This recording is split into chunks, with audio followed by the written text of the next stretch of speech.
diduga tak punya itikat baik untuk menyelesaikan tunggakan IPL dan sinking fund yang mencapai ratusan juta rupiah, Sani Suharli, pemilik salah satu unit Sudirman Park Apartment, membabi buta serang pengurus, perhimpunan pemilik, dan penghuni Satuan Rumah Susun Sudirman Park Apartment, IPPSRS SPA. Alih-alih menyelesaikan tunggakan IPL dan SF yang tak pernah dibayar sejak serah terima unit tahun 2007, Sani Suharli malah sibuk persoalkan legalitas pengurus PSR SSPA yang sudah mendapatkan SK pengesahan dan pencatatan dari Kepala Dinas Perumahan Rakyat dan Kawasan Permukiman DPRKP DKI Jakarta.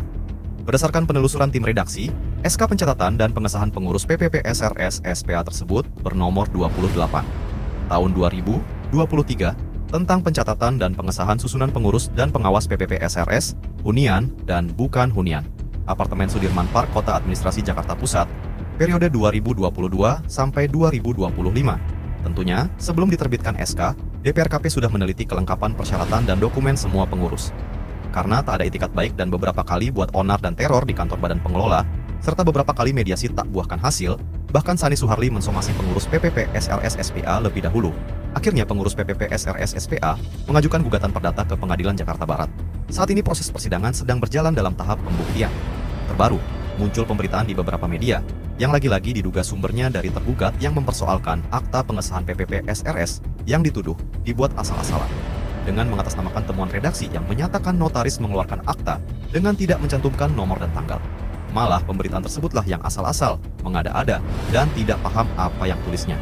Awalnya yang ia persoalkan adalah akta pengesahan PPPSRS, sementara yang dibahas adalah akta pernyataan keputusan rapat umum anggota luar biasa PPPSRS hunian, dan bukan hunian Apartemen Sudirman Park.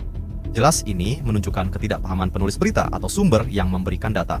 Kalau yang dimaksud adalah akta pengesahan PPPSRS itu tidak ada, yang ada adalah SK pengesahan dan pencatatan pengurus PPPSRS yang diterbitkan oleh DPRKP DKI Jakarta.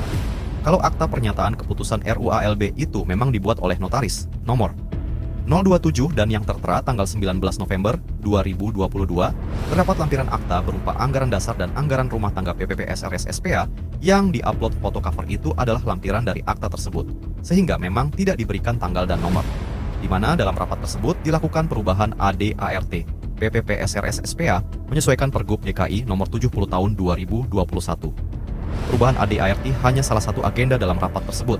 Ada agenda lainnya, yakni pemilihan susunan pengurus dan pengawas periode 2022 sampai 2025, di mana AD/ART dan susunan pengurus dan pengawas telah dicatatkan dan mendapat pengesahan dari DPRKP. Sehingga kuat dugaan tuduhan yang ugal-ugalan melalui media yang dilakukan Sani Suharli tanpa dasar. Ini hanya pengalihan isu untuk lari dari isu utama, yaitu tidak berniat menyelesaikan kewajibannya. Padahal, terkait tunggakan IPL dan SF dan legal standing PPPSRS SPA sudah berkali-kali dijelaskan baik oleh badan pengelola, pengurus pengawas PPPSRS, bahkan pejabat DPRKP.